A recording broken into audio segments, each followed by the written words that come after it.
दोस्तों आज क्लास 10 का एक्सरसाइज 3.2 में प्रश्न संख्या 2 का हल करने वाले हैं।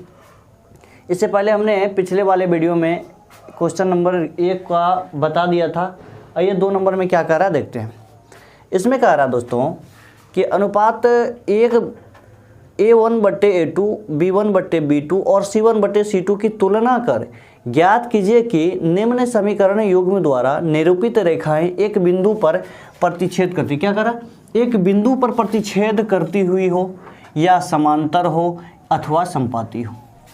ये कह रहा यदि दोस्तों दो चर वाले रैखिक समीकरण का युग्म है, मतलब जोड़े में दिया दो रैखिक समीकरण युग्म दिया हो, उसके गुणांकों को देखते हुए एक बिंदु पर प्रतिच्छेद करता हो या समांतर या संपाती हो, ये ज्ञात करना है।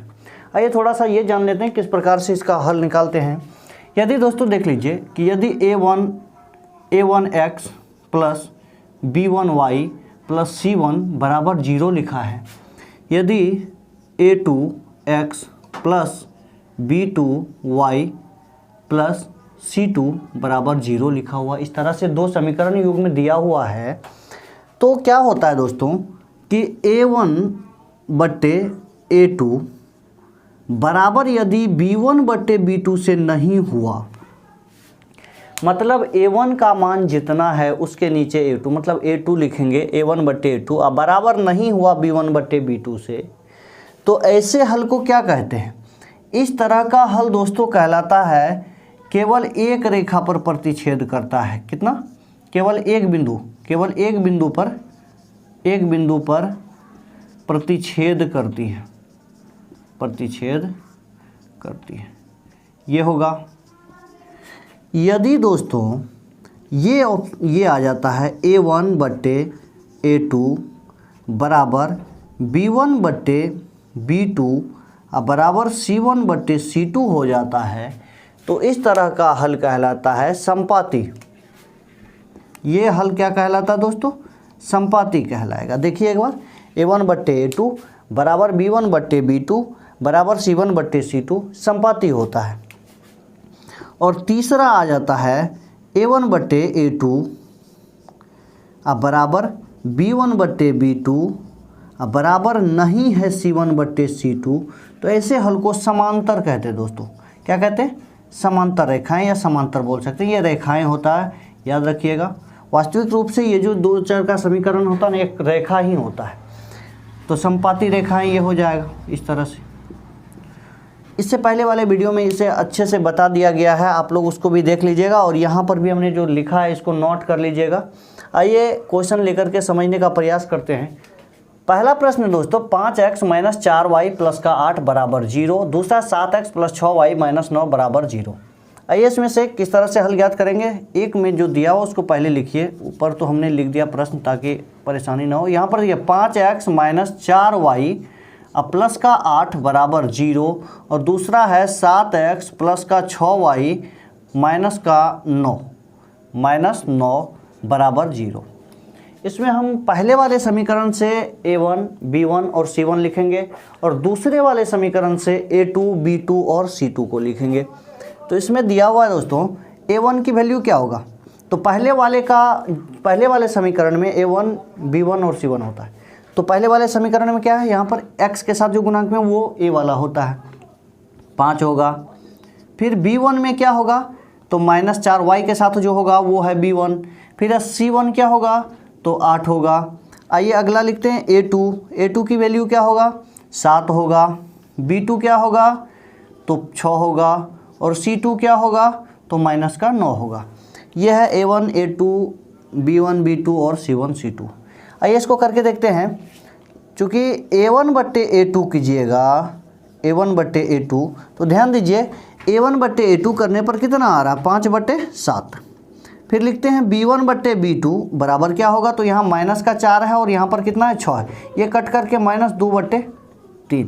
फिर आता C1/C2 बराबर होगा 8/-9। चूँकि हर में माइनस नहीं लिखते हैं, याद रखिएगा, इसीलिए इसको कर देंगे बराबर -8/9, इतना लिखेंगे। ध्यान दीजिएगा इस पर, a1/a2 बराबर b1/b2 है, नहीं है, चूंकि a1/a2 की वैल्यू कितना 5/7 है और b1/b2 की वैल्यू कितना -2/3 है, ये दोनों मान बराबर नहीं है। तो ये स्थिति क्या हो जाएगी, लिखेंगे, इसलिए a1/a2 बराबर नहीं है b1/b2।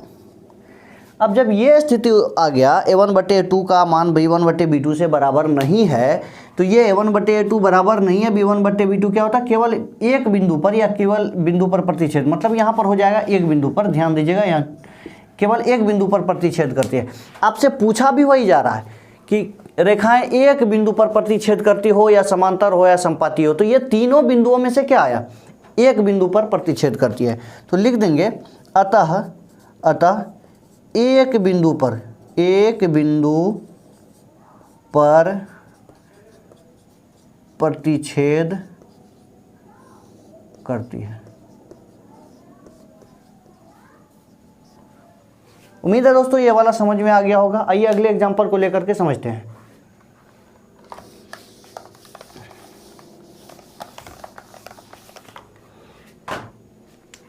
अगला 2 नंबर में दोस्तों दिया हुआ कि 9x प्लस का 3y प्लस का 12 बराबर 0, फिर है इधर दिया हुआ 18x प्लस का 6y प्लस 24 बराबर 0, ये दिया हुआ है।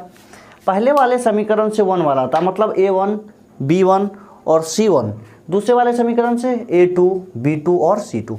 तो आइए इसमें पहला वाला समीकरण ये है, इसका लिखिए। तो a1 बराबर क्या होगा, तो 9 होगा, फिर b1 बराबर क्या होगा, तो 3 होगा, फिर c1 बराबर क्या होगा, तो c1 बराबर 12 होगा। a2 कितना होगा, तो a2 बराबर होगा 18, b2 कितना होगा, तो 6 होगा, और c2 कितना होगा, तो 24 होगा। आइए इसको करके देखते हैं इस तरह से, चूँकि a1/a2 बराबर a1 की वैल्यू 9/18, तो कितना आएगा 1/2। देखिए 9/18, 9 से ये कट जाएगा, 9 दूना 18, 1/2 होगा। फिर b1/b2 बराबर 3/6 बराबर 1/2, c1/c2 बराबर 12/24 बराबर हो जाएगा 1/2। यहाँ पर ध्यान दीजिएगा सभी का मान बराबर आ रहा है। a1/a2 1/2 आया, b1/b2 भी 3/6 कट करके 1/2 आया, और c1/c2 12/24 कट करके भी 1/2 आया। सभी के सभी मान क्या है दोस्तों, बराबर है। तो इसको लिखेंगे, चूँकि दिया हुआ a1/a2 बराबर b1/b2 और बराबर c1/c2। इस तरह से तीनों के हल क्या हैं, बराबर आ रहा है दोस्तों। तो क्या करेंगे कि तीनों जब बराबर हो तो क्या हो, संपाती, या तो आप संपाती या समांतर केवल एक बिंदु पर प्रतिच्छेद, यही तीनों में से कोई एक लिखना है। तो आपका क्या है, तीनों बिंदु जब बराबर हो तो क्या करेंगे, ये संपाती रेखाएं। तो लिखेंगे संपाती रेखाएं हैं, क्या है, संपाती रेखाएं होंगी, संपाती रेखाएं हैं, इस तरह से। आइए तीसरे प्रश्न को लेकर के देखते हैं क्या कह रहा है इसमें।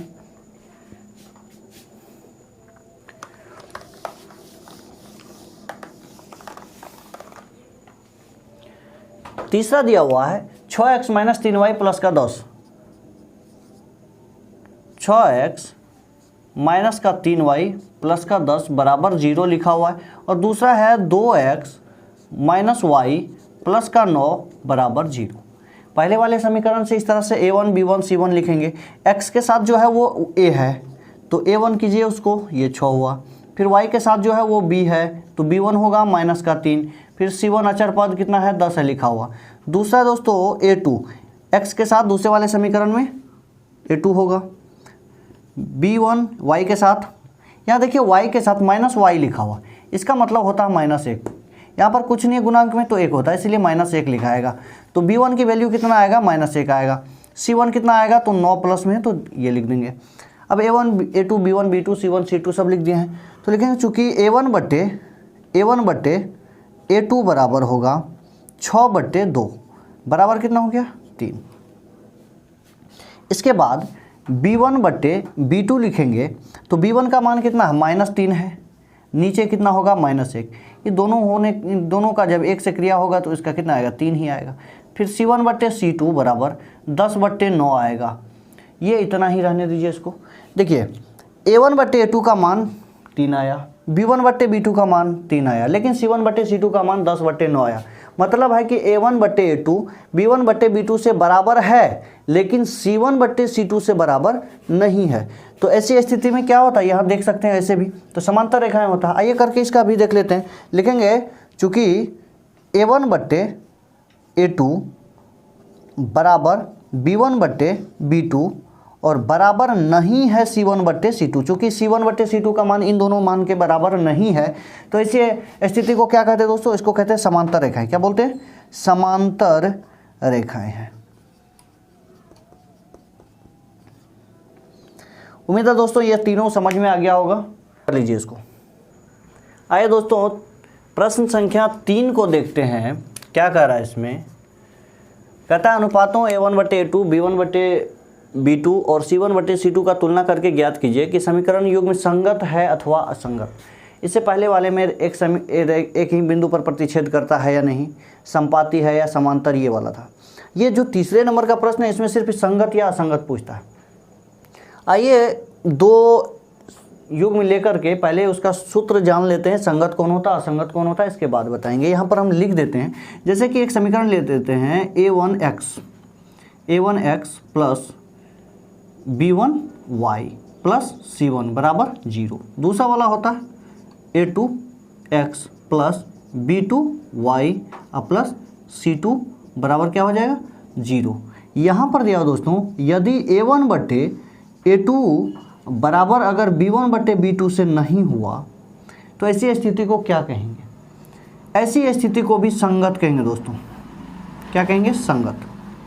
ये नोट कर लीजिएगा इसको। हमने इससे पहले वाले वीडियो में एक पूरा का पूरा जो है एक जो इकट्ठा करके हमने एक ही जगह बता दिया था, ताकि परेशानी ना हो लिखने में। आप लोग उस वीडियो को ज़रूर देखिएगा, उससे आराम से आप लोग लिख सकते हैं। ये अलग अलग मैथ में दिया हुआ है, कहीं से कहीं है, विद्यार्थी को परेशानी होती है, इसीलिए हमने एक ही जगह एकत्रित करके बता दिया। A1 बट्टे A2 बराबर नहीं है B1 बट्टे B2 हो गया तो संगत। और दूसरी बात है, यदि A1 बट्टे A2 बराबर B1 बट्टे B2 और बराबर C1 बट्टे C2 भी हो गया तो भी संगत। यदि A1 बट्टे A2 बराबर B1 बट्टे B2 और बराबर नहीं है C1 बट्टे C2 से, तो ये दोस्तों हो जाता असंगत। क्या कहलाता है, असंगत कहलाता है। याद रखिएगा, ये हमने तीनों लिख दिया दोस्तों। चाहे तो आप लोग इसको नोट कर सकते हैं, इसको नोट कर लीजिएगा। आइए आगे देखते हैं पहला सवाल क्या कहता है इसमें दिया हुआ। पहला सवाल है 3x प्लस 2y बराबर 5 और 2x माइनस 3y बराबर 7 है। तो इसको लिखेंगे यहाँ पर, पहला वाला जो हल दिया हुआ है, पहला हल में एक में है 3x प्लस 2y बराबर 5 और दूसरा है 2x माइनस 3y बराबर 7। देखिए इस तरह से लिखा हुआ है, तो इसको अचर पद जो दूसरे तरफ अगर लिखा हो तो उसको बाएं तरफ कर लीजिएगा। जैसे ये समीकरण का रूप लिखा हुआ ऐसे ही, ये स्ट्रक्चर उसका, इसको इसी तरह से। तो यहाँ पर जो लिखा हुआ है ना दोस्तों, इसको इस तरह से कर लीजिए। जैसे ये लिखा हुआ 3x, ये 5 देखिए उधर लिखा है, इसको अचर पद कहते हैं, ये C1 वाला या C वाला, तो उसको बाएं तरफ कर दीजिए, बराबर के इस तरफ कर देंगे, उधर शून्य रहना चाहिए सिर्फ। तो 3x प्लस 2y, ये 5 उधर अगर प्लस में है तो इधर क्या होगा, माइनस में आएगा, -5, उधर क्या बचा 0। दूसरा वाला समीकरण क्या कहता है, यहाँ पर 2x माइनस का 3y, ये 7 दूसरे उधर प्लस में, इधर फिर माइनस में, बराबर हो गया 0। अब इसका ये समीकरण 1 है, समीकरण 2 है। तो एक में होता है A1 B1 C1, 2 में समीकरण 2 से लेते हैं A2 B2 और C2। आइए इसको लिखते हैं इस तरह से।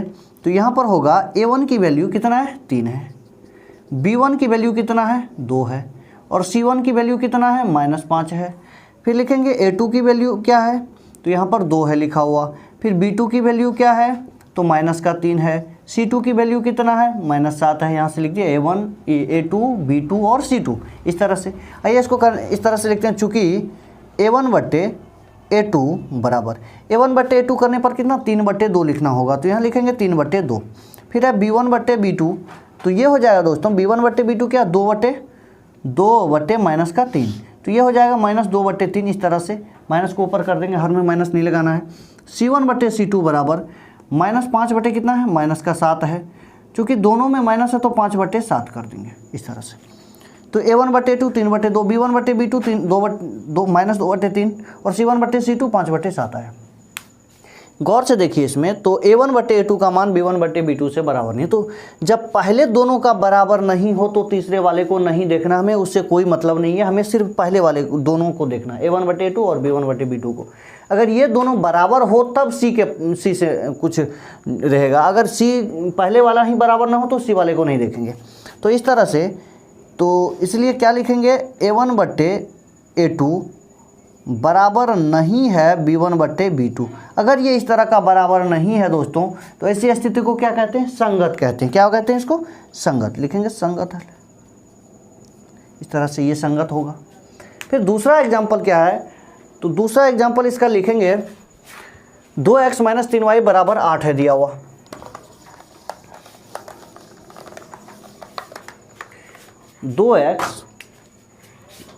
दो नंबर में 2x - 3y बराबर 8 और दूसरा है 4x - 6y बराबर 9, इस तरह से दिया हुआ।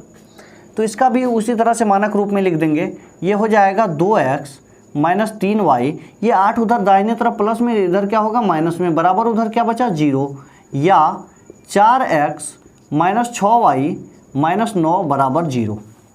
ये हो गया। अब इसमें से पहले वाले समीकरण से A1 लिखिए। A1 की वैल्यू कितना आएगा, तो 2 होगा।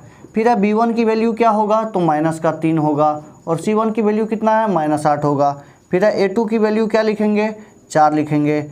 B2 की वैल्यू क्या लिखेंगे, तो -6 लिखेंगे। C2 बराबर क्या होगा, तो -9 होगा। ये हो गया दोस्तों। अब इसका क्या करना, उसी तरह से निकालेंगे। चूँकि A1/A2 बराबर हो जाएगा 2/4, और 2/4 है तो 2 से ये कट करके 1/2 आ जाएगा।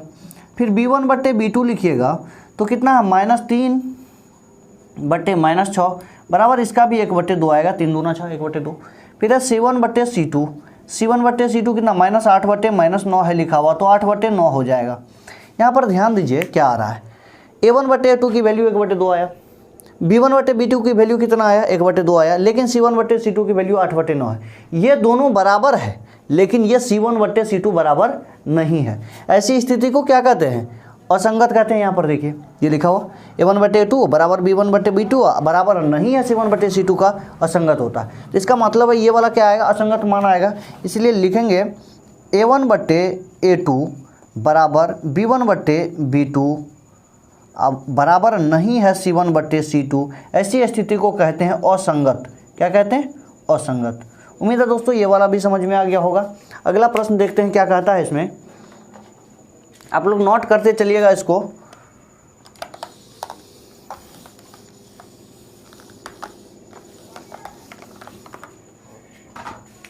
अगला तीसरे नंबर में दिया हुआ है दोस्तों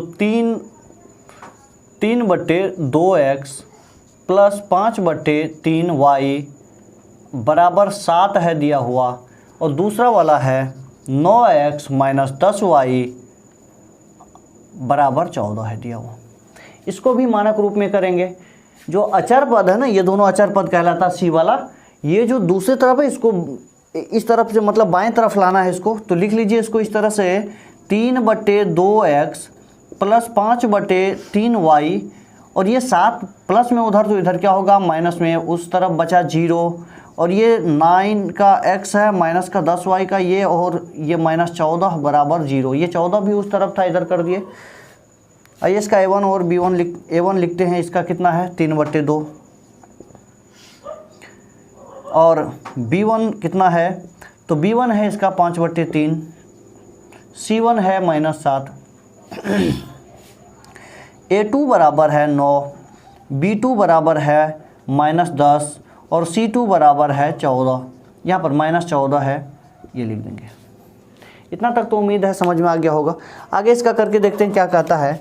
चूँकि A1/A2 बराबर 3 3/2, 3/2, अब बट्टे में 9 आएगा। ध्यान दीजिएगा इस पर अच्छा से कि ये क्या कह रहा है, यह 3/2 लिखा हुआ, उसके नीचे 9 है। अब इसका कैलकुलेशन क्या होगा देखते हैं। जैसे कि अगर 3/2 लिखा है, नीचे में 9 है, इसका मतलब ये क्या भाग में है, तो इसको हटा के यहाँ पर कीजिए तो ये वाला ऐसे 10 हटा के ये भाग कर दिया ऐसे, ये तो इस रूप में आएगा। इसके नीचे कर दीजिए 1, भिन्न का ये हो गया दोस्तों भाग। अब इसको किस तरह से बनाते हैं, तो 3/2, अब भागा की जगह क्या करिएगा गुना, ये 1 ऊपर और 9 नीचे, 1 ऊपर और 9 नीचे हो गया इस तरह से। तो अब ये देखिए 3 1 3, 3 3 9, अब ये कोना कोनी तो कटेगा नहीं इधर से, तो 1 को 1 से गुना करने पर 1, 3 को 2 से गुना करने पर कितना होगा 6। मतलब है इसका कैलकुलेशन आपको कितना मिला 1/6, इतना हुआ। इसके बाद है दूसरा वाला b1/b2, b1/b2 बराबर, b1 की वैल्यू कितना है 5/3, उसके नीचे में लिखना है -10। आइए इसको भी करके देखते हैं। 5/3, अब भागा कितना है -10 है, इसके नीचे लिख लीजिए 1, तो क्या बन करके आएगा ये 5/3, अब भागा की जगह क्या लिखिएगा गुना लिखिए, ये 5 को ठीक से लिख लीजिए,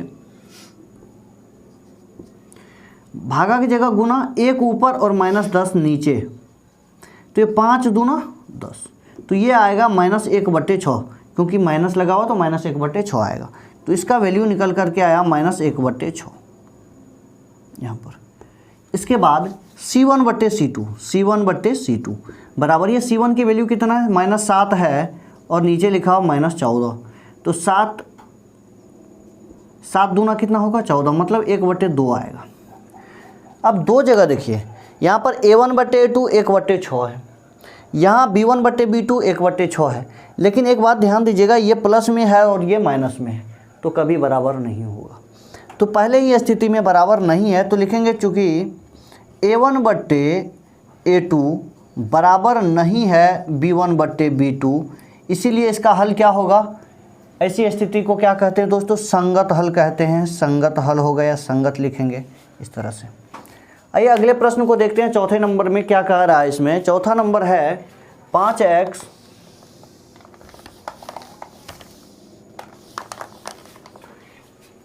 यहाँ पर दिया हुआ चौथा नंबर 5x - 3y बराबर 11, और दूसरा है -10x प्लस का 6y बराबर 22, माइनस में 22 है तो -22। इसको भी उसी तरह से मानक रूप में कर लीजिए जैसे ये लिखा हुआ है। तो इसको करेंगे तो 5x - 3y -11 बराबर 0, या -10x प्लस का 6y माइनस, जो -22 में है तो इधर क्या होगा प्लस में हो जाएगा, ये वाला इस तरह से हो गया। तो इसको लिखेंगे पहले तो A1 और B1, तो A1 की वैल्यू कितना है 5 है, B1 की वैल्यू कितना है -3 है, और C1 की वैल्यू कितना है -11 है। इसके बाद A2 की वैल्यू क्या होगा -10 होगा, B2 की वैल्यू कितना होगा 6 होगा, और C2 की वैल्यू कितना होगा तो 22 होगा प्लस में, इतना हो गया। अब इसके बाद क्या करना, चूँकि A1/A2 बराबर होगा, A1 की वैल्यू कितना 5/-10, तो 5 दूना 10, 1/2 आएगा, ये भी माइनस में। इसके बाद है B1/B2 बराबर -3/6, तो कट करके 1/2 आएगा, लेकिन ये भी माइनस में आएगा। इसके बाद C1/C2 बराबर होगा कितना -11/22 बराबर -1/2।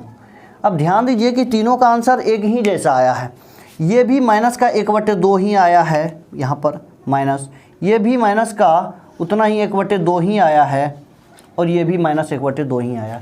तीनों का मान A1/A2 जितना मान में है उतना ही B1/B2 भी है, और उतना ही C1/C2 ही है।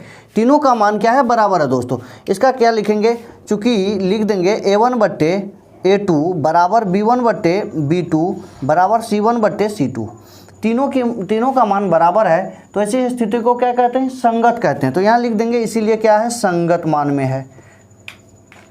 उम्मीद है दोस्तों ये वाला समझ में आ गया होगा, आप लोग नोट कर लीजिए। हम अगले प्रश्न को देखते हैं क्या कह रहा है 5वें नंबर में।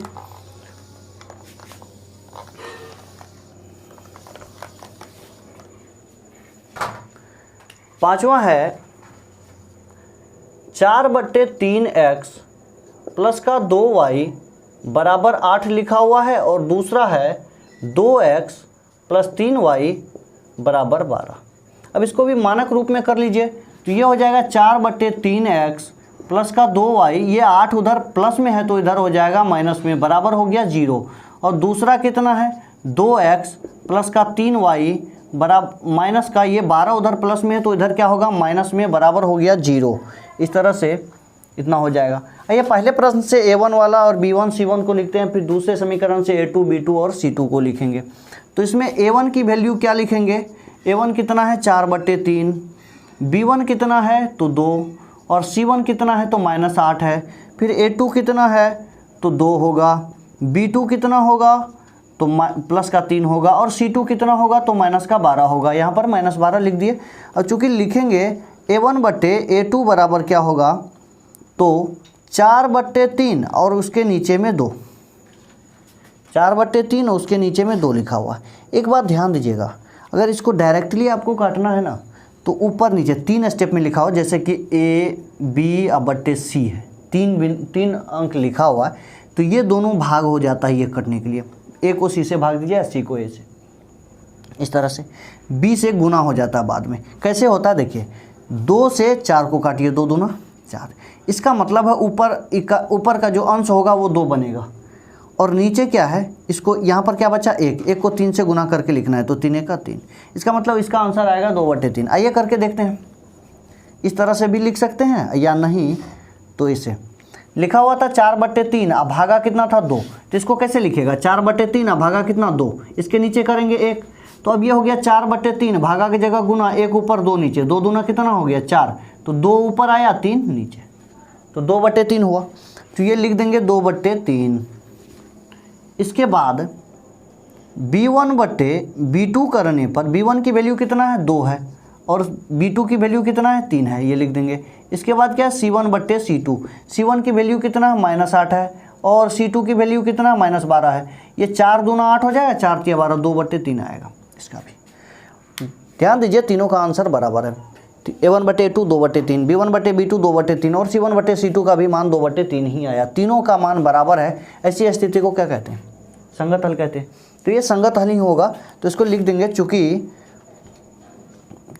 a1/a2 बराबर b1/b2 और बराबर c1/c2।